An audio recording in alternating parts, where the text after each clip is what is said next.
Bienvenidos, estimados participantes. Continuaremos con nuestras clases de función real de variable real. En esta oportunidad vamos a tocar un tema bien importante que es prácticamente el cierre de la unidad. Se llama funciones como modelos matemáticos. Es decir, esta es la clase donde nosotros podemos apreciar las aplicaciones. Funciones como modelo matemático. El aplicar las matemáticas a los problemas de la vida real comprende tres etapas. Primero, se traduce el problema a términos matemáticos. Entonces decimos que tenemos un modelo matemático. Después se obtiene la solución del problema matemático. Por último, se interpreta esta respuesta matemática en términos del problema original. En esta sección trataremos solo el primer paso. De hecho, nuestra atención se enfocará a la determinación de la función o las funciones que involucran los problemas verbales. La facultad para describir las relaciones funcionales que aparecen en un problema es una habilidad matemática que es muy importante desarrollar.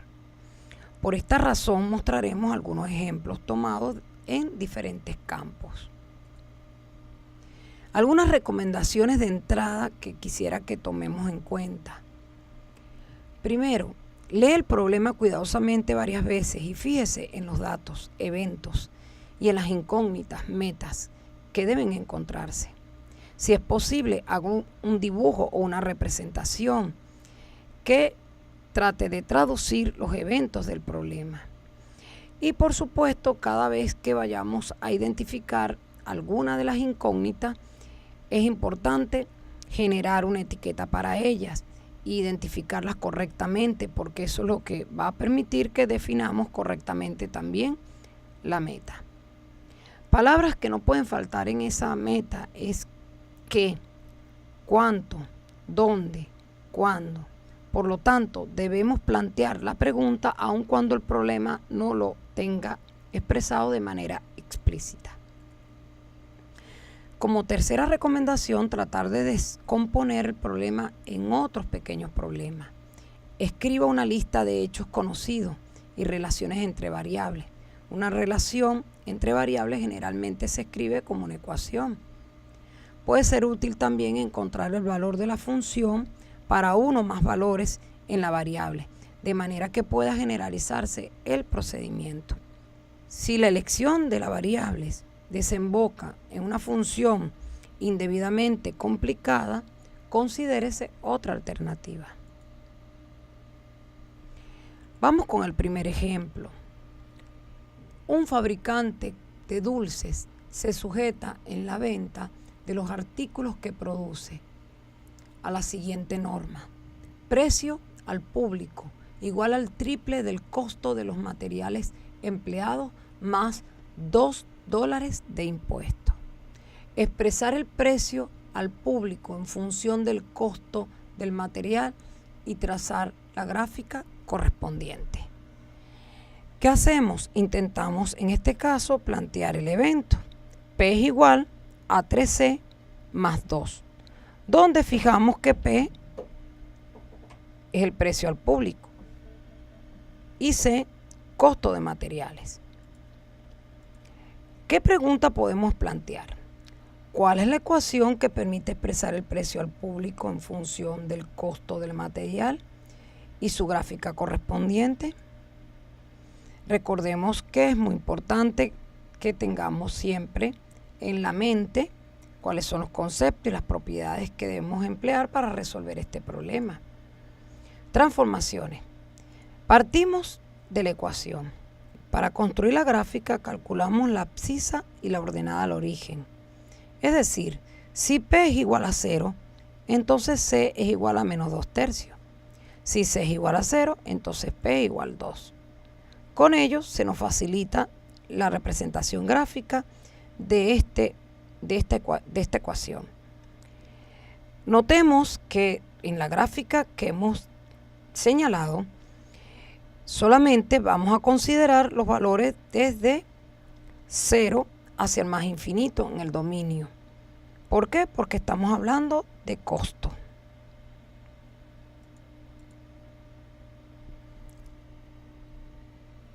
Ejemplo 2. Expresar la longitud L de la diagonal de un cuadrado en función de su área. Pues aquí tenemos representado un diagrama que intenta traducir que nos están hablando de un cuadrado y que hemos destacado que L es la diagonal. ¿Cuál es la pregunta que vamos a intentar resolver? ¿Cuál es la función que representa la longitud de la diagonal del cuadrado en función de su área? Nuevamente destacamos los conceptos que necesitamos para resolver este problema y además las relaciones necesarias. Fíjense que entre las relaciones necesarias estamos destacando el teorema de Pitágoras y el área de un cuadrado como elementos o relaciones importantes. ¿Qué hacemos entonces en las transformaciones? Primeramente aplicamos para este cuadrado con relación a su diagonal el teorema de Pitágoras. El cuadrado es igual a cuadrado más a cuadrado. Luego despejamos L. Para despejar, en este caso L, consideremos que a cuadrado más a cuadrado es 2a cuadrado. Y luego aplicamos raíz en ambos miembros. Como L tiene que ver con una longitud y es positiva, no nos quedaría que la raíz de L cuadrado es igual a L. Por otra parte, sabemos que el área del cuadrado estaría dada por A igual a A cuadrado. Y ahora vamos a relacionar la ecuación 1 con la ecuación 2. Observemos. Tenemos la ecuación 1 y tenemos la ecuación 2. ¿Tienen algo en común? Claro que tienen algo en común. Observe que A es igual a cuadrado y este A cuadrado simplemente lo sustituimos en el espacio donde está A cuadrado, lo sustituimos por A. Y así podemos decir que L es igual a la raíz cuadrada de 2A. Así que tenemos que L en función de A sería la raíz cuadrada de 2A.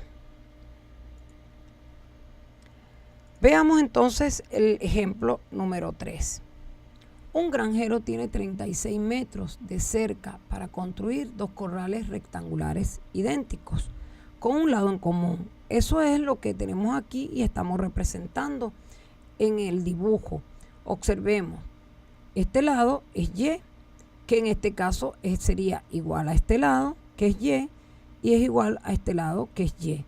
Es decir, que allí tenemos los 2 corrales que tienen un lado común.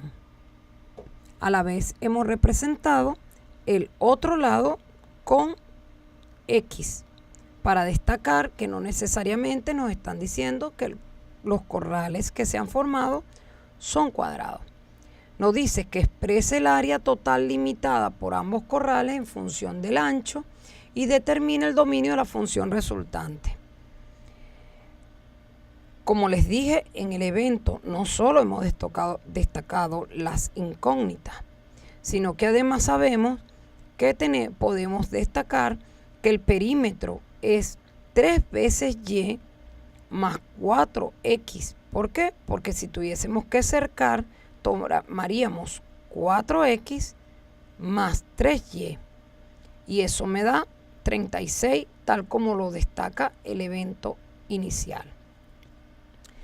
A Y llamaremos la longitud del ancho del rectángulo, 2X la longitud del largo del rectángulo y P la longitud del perímetro del rectángulo. ¿Cuál es nuestra pregunta? En forma explícita, ¿cuál es la función que representa el área total limitada por ambos corrales en función del ancho? ¿Y cuál es el dominio de la función resultante? Volvemos a destacar los conceptos y las relaciones. Creo que las relaciones más importantes sería la fórmula de perímetro y la del área de un rectángulo. Destacamos entonces que las primeras transformaciones que se han hecho es que el área total estaría determinada de ese corral por 2X por Y.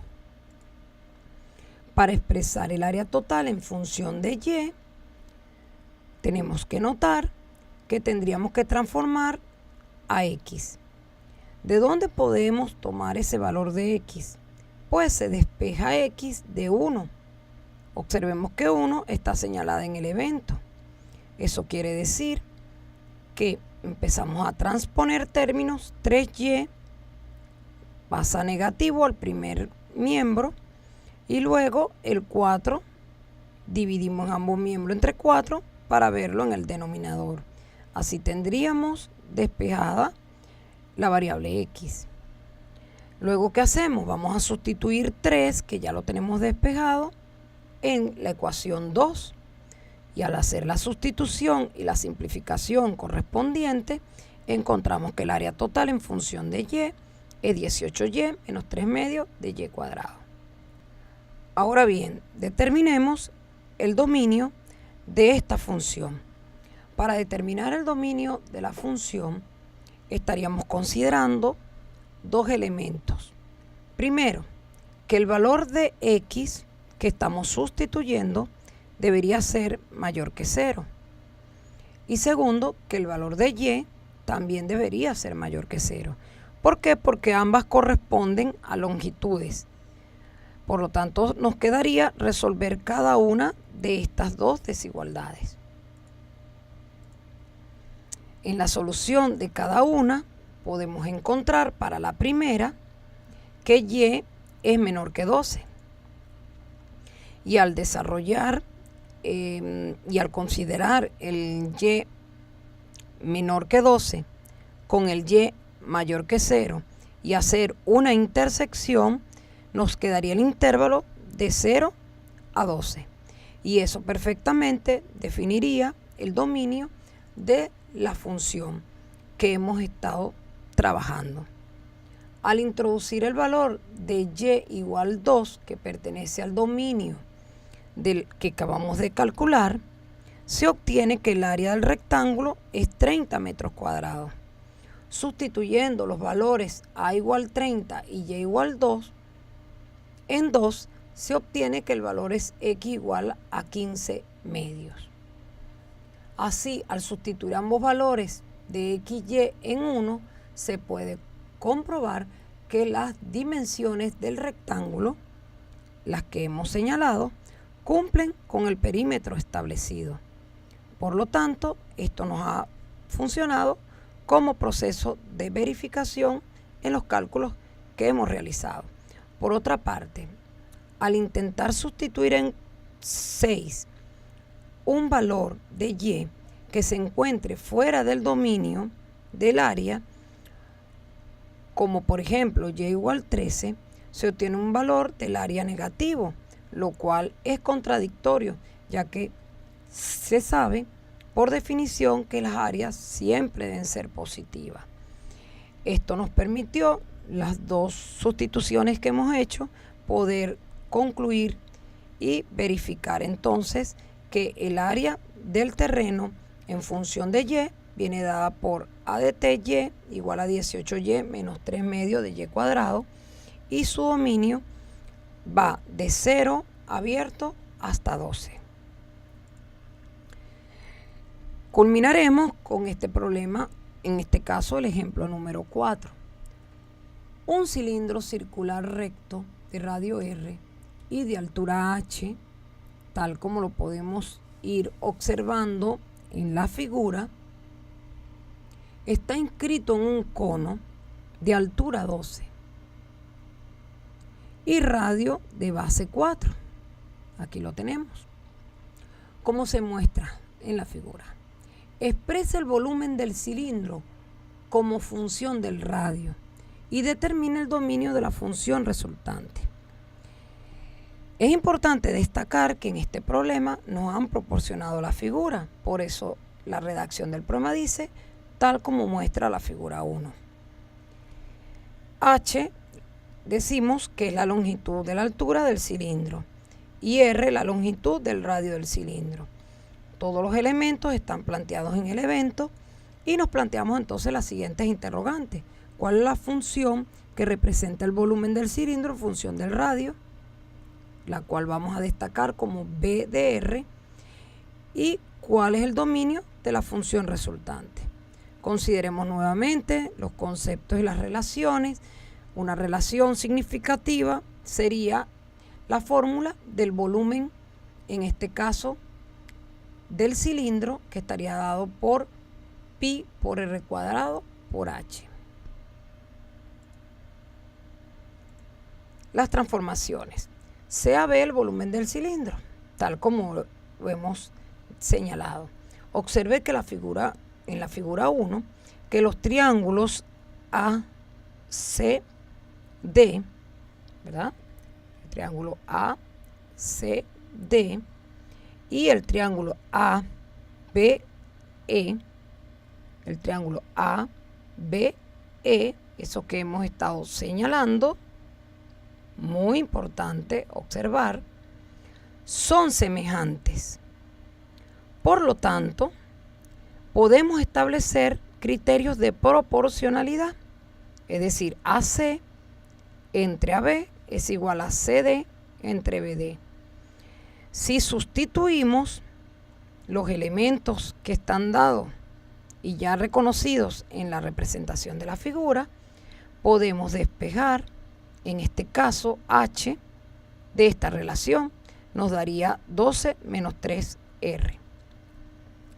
Se sustituye H en 1. Este H encontrado lo vamos a sustituir en la relación 1. Luego nos quedaría que B de R sería igual a pi por r cuadrado por 12 menos 3R. El menor valor que R puede tomar sería 0 y el mayor valor es 4, pues ese es el radio de la base del cono. De allí que R debe estar en el intervalo cerrado 0, 4. Luego podemos decir que el dominio de esta función va de 0 a 4. Con esto hemos logrado entonces la solución del problema tal como nos solicitaron: la función volumen y el dominio de esa función volumen.